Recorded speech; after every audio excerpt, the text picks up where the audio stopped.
Hey, what is going on, crypto people? It is the Crypto Siege with another day in the life in the freaking crazy life that is the digital asset space. Good morning, good afternoon, good evening to each and every one of you. Happy Saturday. Hope you guys are having an absolutely outstanding time today. I know it's the start of college football. I guess that was perhaps even yesterday. I know there's a lot of college football fans out there. I am not one, but I hope that you guys definitely enjoy your Saturday. So I'm going to talk a little bit about Celsius Network, talk about this stably coin, this stably on the XRP ledger as well. But I really want to cover some stuff about Celsius and what's going on here, and hope that Celsius depositors are beginning to wake up to the facts, and that there are two sides. It's your side and their side. There isn't a medium. There isn't a kumbaya moment. It isn't us versus them thing, and it's not a personal thing. It's not some vendetta or something and anger and vengeance. It is an us versus them thing, and I think it's highly important to understand that Kirkland and the boys over there boys and the girls over there supporting Celsius are not our friends. It's important to just understand the reality of the situation. And my humble opinion, the whole Bitcoin mining IPO thing is a ruse to distract. At best, it's something that will benefit the people at Celsius, not the depositors. At best, that's what it can be, what it might be. So in any case, I'm going to kind of clear that stuff up, and I'm going to give a recommendation. I think that Celsius depositors should really pay attention to. Shout out to Crypto Eddie. Last video with Oz Crypto was really good. Great stuff there. It's just important to understand what's really kind of going on in the XRP content creator community. Just understand. Don't let it eat you up, but just understand where it is. All right, guys, listen, this is your XRP Ripple Daily News. In around 0 to 10 minutes, we're going to go over the market because, you know, the market is doing what the market does. Let's refresh. Last I checked, Bitcoin was under $20,000. I'm fairly certain that's where it is. Yep, $19,821. The total cryptocurrency market cap is 1.02 trillion. The Bitcoin dominance is at 37.3%. Again, Bitcoin, $19,821. Ethereum is at $1,552. And XRP is at 33 cents. Again, 3 for a dollar. How about that? The market, guys, is just simply doing. It's just simply doing what the market does. Why is Litecoin up 16% on a 7-day? Don't know. Who's using Litecoin? Where do they use it? What's going on there? It's hard to understand. And arrows are 8% on the 7-day. Interesting stuff. Filecoin's up 14% on the 7-day. But again, guys, the total cryptocurrency market cap, 1.02 trillion, right? Is down from 3 trillion. We just got to understand that, realize that that's what it is. And just understand that until we get back to 3 trillion, right? We're just hanging around, mulling around in the muck and the mire and the mud that is the digital asset space. This is some interesting, where is that? This is some interesting stuff from Ripple. Stably to support stable coins minted on XRP ledger. I might have covered this before. I want to cover it again. A lot of talk about what's going on with the XRP ledger, whether it's centralized or not. I think it's not as important that people are trying to make it out to be. I think it is more decentralized than anything out there, than most things out there. I will say certainly in the top 10 things out there. Stably to support stable coins minted on the XRP ledger. Interesting stuff. Stably, the Seattle-based Web3 payment infrastructure provider announced today that the Stably USD rather, they're going to call their token USDS. Stablecoin will be issued on the ledger. It says the 10-year-old blockchain best suited to enable settlement and liquidity of tokenized assets at scale. Ripple, the leader in enterprise blockchain and crypto solutions, will provide Stably with the technical support necessary to integrate USDS with the XRP ledger. Important to understand that this is working together between Stably and Ripple, right? USDC is a multi-chain, or the people from the XRP ledger together working with, right? Stably. USDS is a multi-chain fiat-backed stablecoin created by Stably, who works with the United States regulated trust companies and qualified custodians. Every USDS token is fully collateralized one-to-one with a dollar held in bank deposits for the benefit of USDS holders, right? So this is something that is in a way in the same direction, and I don't know if I would use competition, but in the same space as USDC and Circle. The Stably XRPL integration will support the launch of USDS under the ticker USD on XRPL, bringing the first regulatory compliant stablecoin to an ultra fast, low cost, and carbon neutral public blockchain built for payments. Here's the deal why I say it's not competition, because at any point in time, USDC Circle could choose to move onto the XRP ledger. At any time they choose to, they can do so. Is whether or not they'll choose to do so is really up to them. Really is up to them. USDS and Stably chose this particular blockchain to be first, but it says it's a multi-chain fiat-backed stablecoin. So USDS will open a fiat ramp connected to end users' bank accounts through its partnership with the United States financial institutions. Interesting. Stably can onboard individuals and businesses. Individuals, that means retail people on the XRP ledger using USDS. And again, the XRP ledger burns transactions in XRP. The XRP ledger is available to retail investors, right? Gateway to the ledger would be a USDS. Regulatory compliances, transparency, and security have always been Stably's top priorities, and we look forward to bringing more of these benefits to the XRP ledger community. To date, Stably has expanded to more than 10 blockchain networks, including VeChain, Tezos, Harmony, and Polymesh, by being blockchain agnostic. The company has become the world's only fiat gateway with stablecoin access to emerging blockchain ecos. This also helps Stably attract $5 million investments from top crypto investors like Morgan Creek Capital and CEO of Cream Labs and VeChain in its recent pre-Series A funding round. So there it is, stably.io/USDS. Hey, great for them. Stably is a Web3 payment infrastructure provider and FinCEN registered MSB money. Must be from Seattle. The company specializes in providing fiat gateways, multi-chain stablecoins, and cross-chain bridge tokens to users of Web3 apps. Stably's mission is to power this decade's next billion Web3 users with regulatory compliant payment infrastructure across both developed and emerging blockchain ecosystems.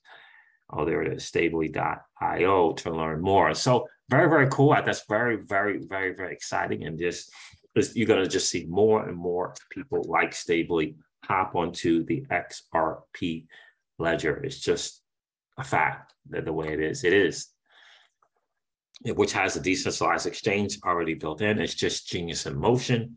And more people will realize more and more liquidity it will come on to this platform. Onto the XRP ledger. That's without question. It's going to happen. So this is really, really some really, really great stuff. I think this is important here. I think this news from CoinDesk about Celsius Network. Again, guys, I just think it's important. Again, as the Celsius deposit holder, someone who was an ambassador for the Celsius platform, who did and asked me anything, and did a live where people could vent their frustration, ask questions, what happened. I've done one or two of those in reference to Celsius Network. I believe I've been on plenty of Twitter spaces, listened to bankruptcy attorneys. I personally consulted with 2 different law firms, one in Virginia, one in Texas, about what is going on, what are my options, what is the real picture when it comes to bankruptcy. And I just think that it's important for Celsius depositors, forgive me if I'm fading in and out. I turned when I shouldn't have turned to the left there, but just understand that I've done the consulting. I've spoken with bankruptcy attorneys, and there's a reality that needs to set in for the vast majority of Celsius deposit holders, and that is, this is an us versus them situation. It is not personal. It's bankruptcy. It's not personal. It's bankruptcy. And I would encourage people who have, if you haven't done it already, right?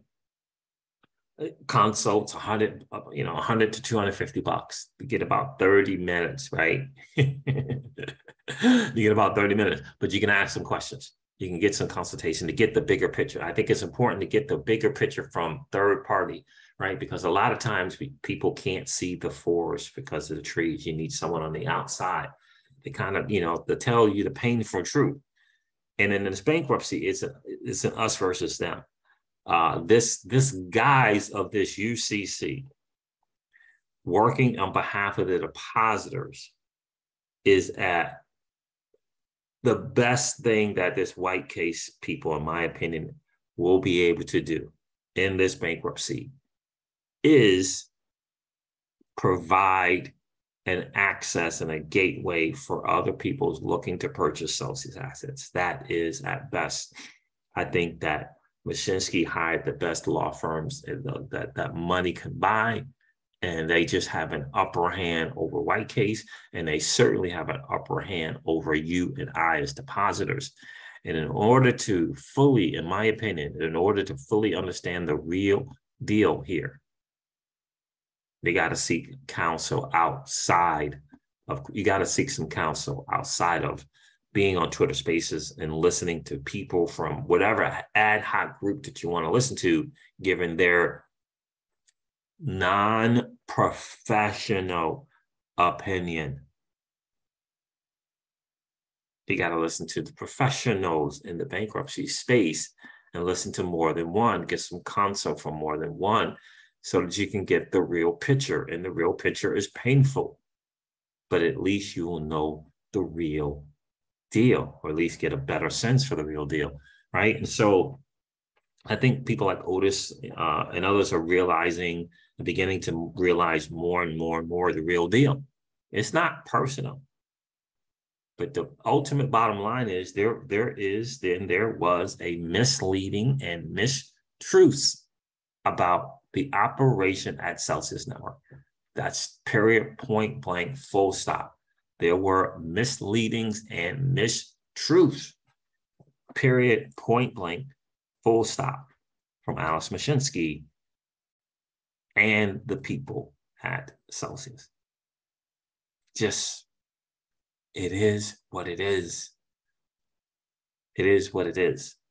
And when you throw the CEO God complex into the mix, trouble, just flat out trouble. So I highly encourage you again to do that. I think to get the outside counsel. It's worth the $100 to $250 to do it. Crypto lender Celsius Network serves 70 million cash relief will bolster efforts to survive the year. The extra cash from loan repayments previously believed to be in stable coins means a much needed boost for the cash strapped lender. Okay, this is one of the biggest misleading things ever. Let me share something with you guys here. This is coming from someone who plays in the field of bankruptcy. And you got to ask yourself, is that you? Do you play in the field of bankruptcy? Is that your wheelhouse? If it ain't your wheelhouse, you're behind. You know, the whole sucker in the room thing. If you know who the sucker in the room is, then it's probably you. This is bankruptcy. It's a different thing. This is not DeFi and crypto. This is bankruptcy now. With bankruptcy players in a bankruptcy field. Tell me what it is that you think you know. You got to get your counsel for people who play in that field. This is what David Atlas said here. I think it's It's 100% spot on. It says here, David Adler tweeted this out. Celsius bankruptcy argument about the finding, quote unquote, the finding of $70 million.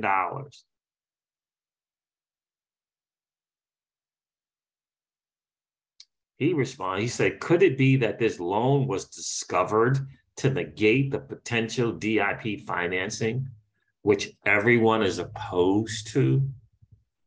Again, he knows this Alvarez guy. Alvarez, attorney in the bankruptcy, Celsius. Alvarez is one of the best, and he put in parentheses, and being paid a fortune. Is it believable that they missed this type of loan when they prepared the initial budget?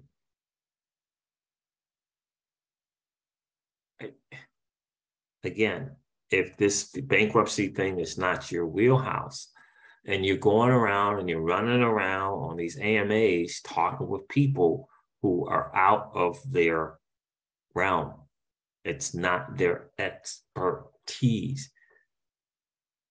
It's great to see Thomas and David Adler because that is their expertise. But what are you doing for your own personal consult? Trust me when I tell you, there are things that David Adler and Thomas are saying in these AMAs, and there are things that they're saying to the individual clients. Not that they're being misleading, it's just this attorney-client privileges. Attorney-client privileges gives you the inside, the nitty-gritty, the strategies, the things that they can and they can't do. David has been on both sides, 31 years of experience, right? 31 years of experience is important to be on to take that. But he's telling his clients stuff he can't tell you. He doesn't represent most people in these AMAs. That's why, in my humble opinion, you pay for the console to get the real deal, to get the real story. You get the real story. And there's, unfortunately, there's tons of people who are just in a daze in thinking that somehow Alex Mashinsky is waking up in the morning and thinking about them, the depositor. It's sad. Alex Mashinsky is waking up in the morning to figure out how he's going to protect himself and his family, most importantly, his family. And he can't protect his family from shame, embarrassment, perhaps financial devastation by being on your side as a depositor. He just can't. And if he has to let one go, who do you think it's going to be? The depositors. And it ain't personal. It's just the way that it is, my friends. It's just the way that it is. So here's another article here. Online event, no, which one I want right here. Crypto lender Celsius faces another group of customers who want their money back. Now, this is the custody ad hoc group who put their petition in with the courts. More than 60 of Celsius custodial account holders petitioned a bankruptcy court to force the crypto lender to send them their funds back outside of the proceedings. Again, this what Celsius did in response and in preparation for. Do you think that this Celsius loan custody ad hoc group caught Kirkland and Ellis by surprise? Do you think they caught oh man, what? No, my friends, this is chess. It ain't checkers. And Kirkland and Ellis are some of the best to ever play this game. They are 2 and 3, in my humble opinion. They are 2 and 3 steps ahead of us. White Case LLP, the UCC, 2 and 3 steps ahead of everyone else. And I believe, just like Simon Dixon and David Adler believes, that this little scraps that the Celsius network and Kirkland is giving to these these selected few custody account holders is it's a gamut, right? In chess, right? They're setting, they giving one thing so that they're giving up one piece so they can get two. A gambit.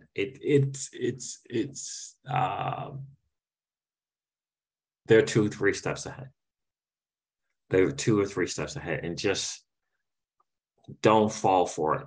So is the UCC going to say, nah? My understanding is the UCC has already kind of agreed in terms to this little less than 7,500 custody accounts, this little, you can't, but if you have custody, but you got a loan, then now that those don't count. Like, what kind of crap is that? If I have crypto in custody, what does it matter if I have a loan? The loan is a separate thing. The strategy from Kirkland Ellis is, to suggest that you have some custody stuff, very, very limited custody with all these qualifications in order for them to prove that they own the custody and earn. And this right now, unfortunately, is going to be about lawyering strategies and the best of the best. Lawyering strategies and the best of the best. So the custody group and then the loan group and then withhold groups bickering amongst each other, causing divides is exactly what Kirkland and Ellis want. They want to create the divide because it helps them in their strategy.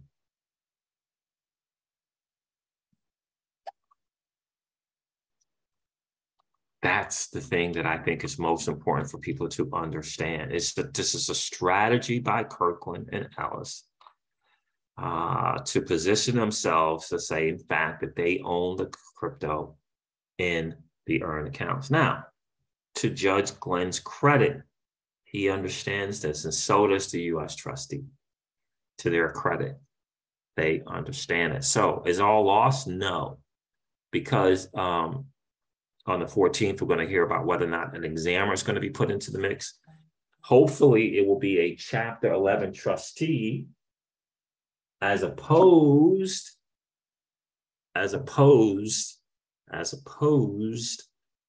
to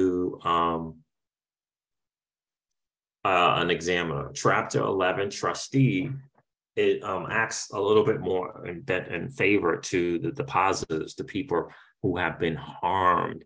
An examiner kind of draws out things, and David Adler's understanding is the examiner, as opposed to a trustee, will kind of keep the 120-day exclusivity in place, whereas a trustee would immediately eliminate this 120-day thing, and would also immediately first goal look to providing some form of release in terms of liquidity to those harmed.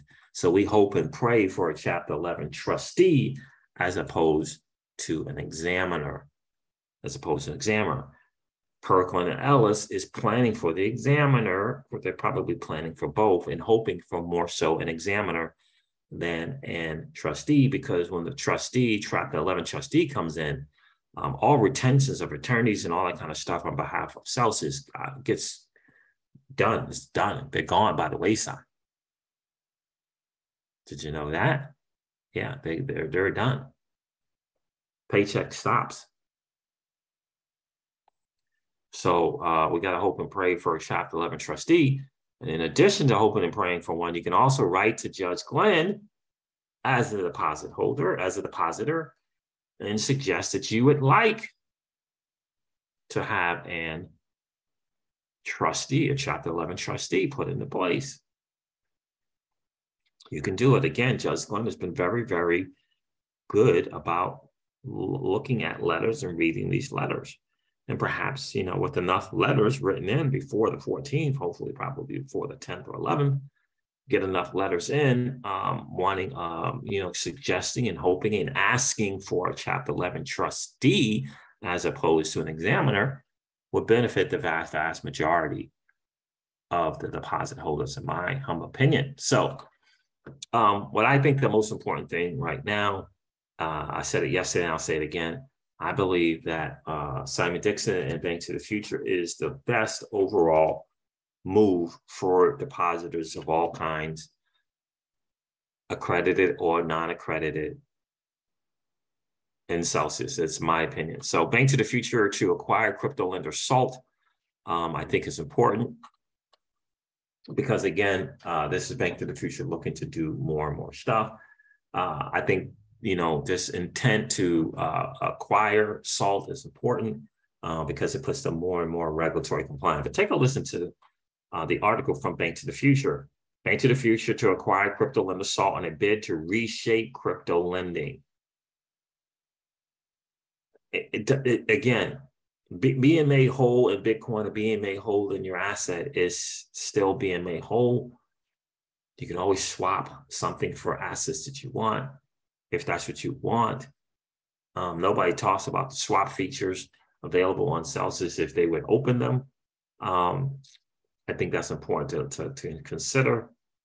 But being made whole in terms of the value of what you had is, I think, important.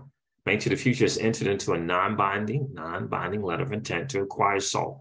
The move will combine the world's first Bitcoin and crypto security business with the first crypto lending platform.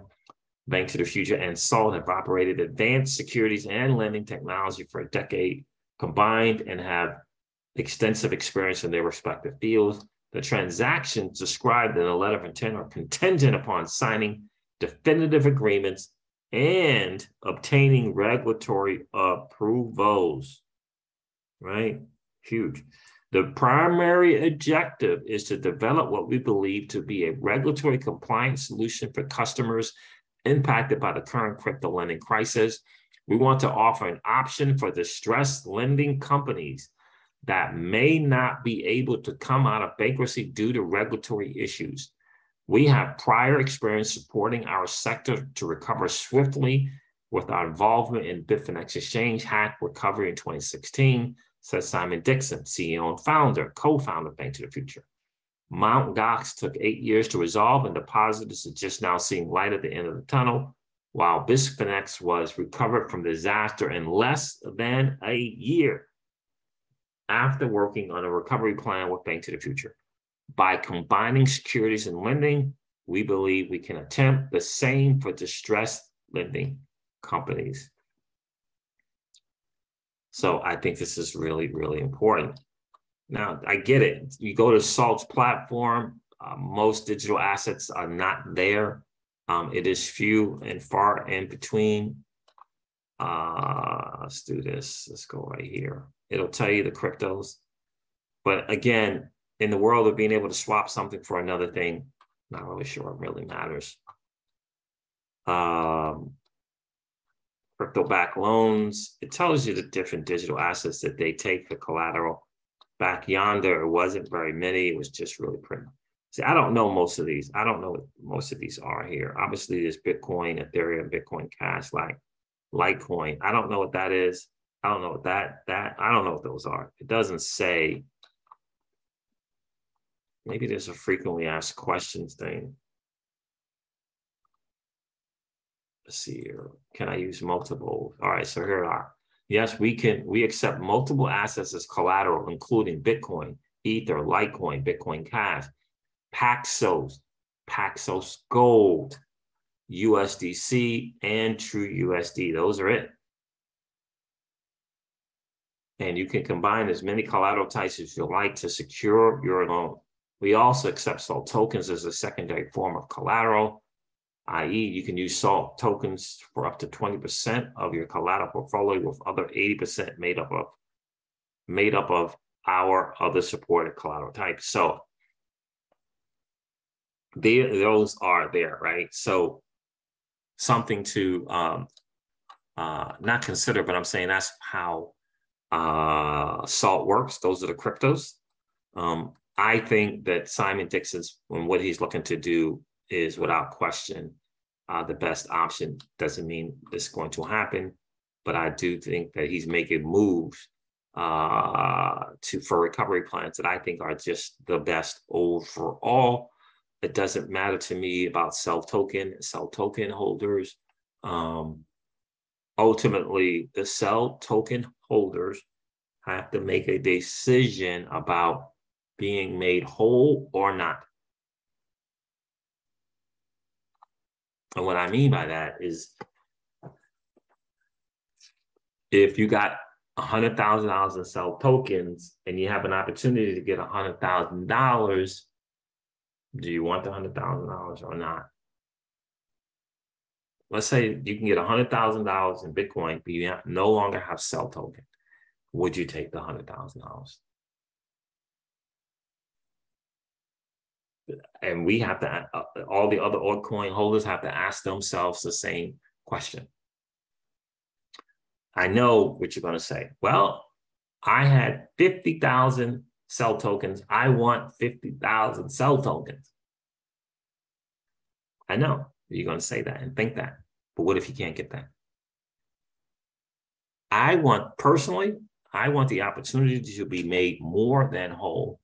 And I believe I take the shot at 40 to 60%, getting back 40 to 60%, somewhere around there, and an opportunity to be made more than whole, an opportunity, not a guarantee, to be made more than whole.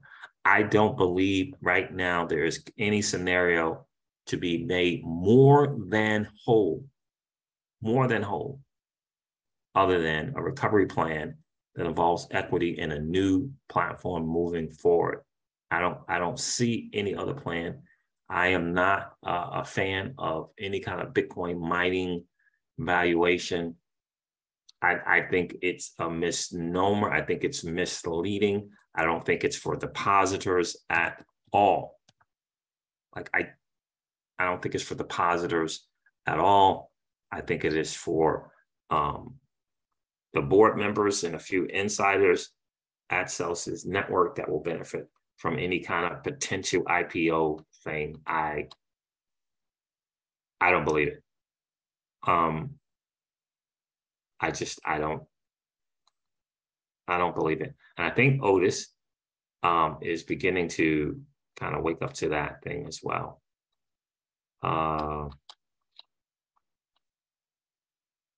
He did a very long thread. This is 25 minutes ago. Here's the Alex Mashinsky declaration.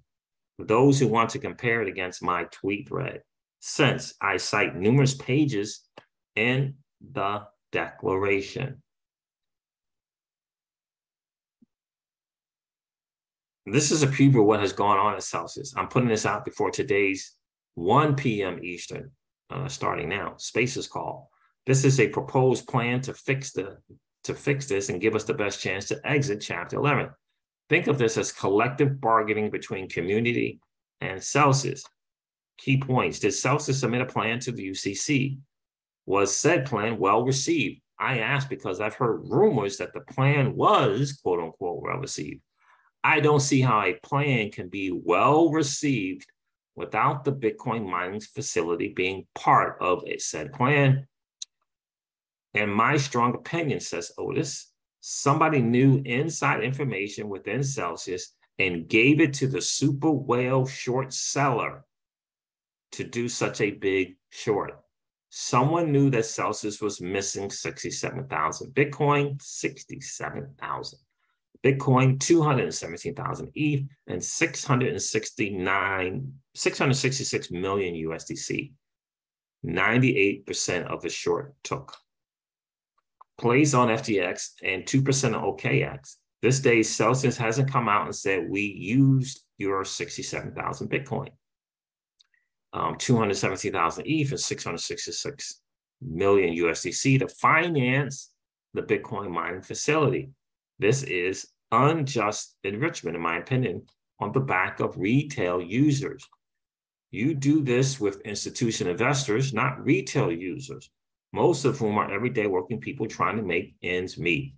We need to depose Mr. Mashinsky as soon as possible so we can get some answers. The community needs this under oath testimony. When were the new terms and terms and conditions written to say, in effect, once you hand over your coins, they belong to us, and we can do as we please with them. That's bank language. Was that also always the case, or did that change sometime in 2021 when Ron Deutsch, the Celsius general counsel, came on board from Paul Weiss? Here is the answer. The February 1, 2028 original document stated that users represent and warrant, that is, understand Celsius for its own account, pledge and repledge from time to time without notice to the user, either separately or in common with other such cryptos. Any or all of the digital currency that comprises the deposit amount held by Celsius for the benefit of the user, and that Celsius may do so without retaining in its possession or control for delivery a like amount or similar crypto. Terms of use, that's February 2018. And here are the new terms. He states those. The terms of use that form the basis of the contract with Celsius and its users explicitly state that in exchange for the opportunity to earn rewards or assets, users transfer all right and title of their crypto assets to Celsius. And I think this is a huge, important note, and I'm going to end here. But understand, Judge Glenn has pointed out several times. He keeps saying, well, didn't that just change? Like, didn't they just come up with that in April, like literally like 90 days before, less than 90 days before the June happening where they said they had to do this bankruptcy? The judge is pointing that out. The judge is pointing that out. It's important to note, and I just think, as a side note, that some law firm and or attorneys are going to get this new 2018, this new April terms of use thing totally thrown in the trash.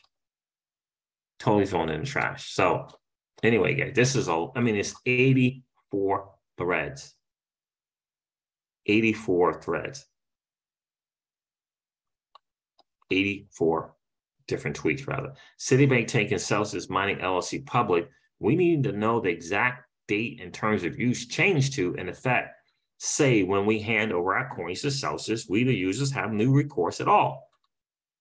To this day, even in Chapter 11, the Celsius executive team, led by Alex Mashinsky, is unwilling to share with its community equity, unwilling to share with its community equity in the Bitcoin mining business, even though it's our coins that were used to fully finance the Bitcoin mining business. This is again, Otis stating these different things. It's time to, Celsius depositors, it's time to really recognize what's the real deal. It isn't us versus them. It is not a kumbaya moment like certain Twitter people on these Twitter spaces keep suggesting. It is not. And I won't call out the main person keeps screaming this kumbaya stuff. It's not. The kumbaya needs to be taken, put in effect amongst all the Celsius depositors. It's not Alex Mashinsky and Celsius and the depositors in a kumbaya moment. Forget about that. That's over. It's done. I hope you guys understand it. That's over. You get on these Twitter spaces and these AMAs and you listen to these people suggesting that's a possibility. I listened to one person today suggesting, well, a lot of people make mistakes and mismanagement. You know, it's not just Alex, a lot of people. We're past that. That should have been brought up and stated when Alex Mashinsky, if Alex Mashinsky would have come clean and been honest with the community about the whole. He chose not to. He put on the CEO God. He chose the CEO God complex that he can fix it. He can right the wrongs. He can take over the trading. He chose to ignore cease and desist letters from states. You could say, well, he changed from earn to custody. That's not it. No, that is ignoring it. He was just to try to appease. He never came clean. And you gotta understand, misleading, mistruths is a big deal. And it's a legal deal. It's a legal deal. Like you can go to jail for misleading, misrepresentation. There's so many violations, so many egregious, if you will, from this is what I'm hearing from bankruptcy law firms, egregious, misleading mistruths from the CEO of a most likely unregistered security, unlicensed banking business. You can't do it. And he did it. That's the real truth. Again, if he would have come clean and honest and been truthful with the community and all these AMAs, community would have forgiven and rallied behind the dude. That is a fact. That is a fact. They would have forgiven and rallied behind, vast majority. Let's try to fix it together. But he didn't do it. Again, because of the CEO God complex that unfortunately a lot of CEOs get. But that's the raw truth, guys. I hope, do me a favor, hit the like button if you enjoyed the hangout. Hit the subscribe button and ring that notification bell. It's time for us to be honest with ourselves and understand that Kirkland and Ellis, that law firm, is 2 and 3 steps ahead of White Case in the UCC and 3 to 5 steps ahead of you and I. This is not our wheelhouse. This is not the field that we play in. And Kirkland and Ellis know it. You just got to wake up to that. Get off the Alex Mashinsky kumbaya bandwagon. It's time. It's not the case. He's not going to save you. He's going to try to save himself and his family from harm. All right, guys, look, this wraps up the XRP Ripple Daily News in around 0 to 1 hour. I hope it has been of value for you. I'm going to end this video like I do all of my videos and remind you guys of this. Old money doesn't want you to win. They don't want us to win. They would rather that we remain a cog in their perpetual wheel of trading our time for dollars.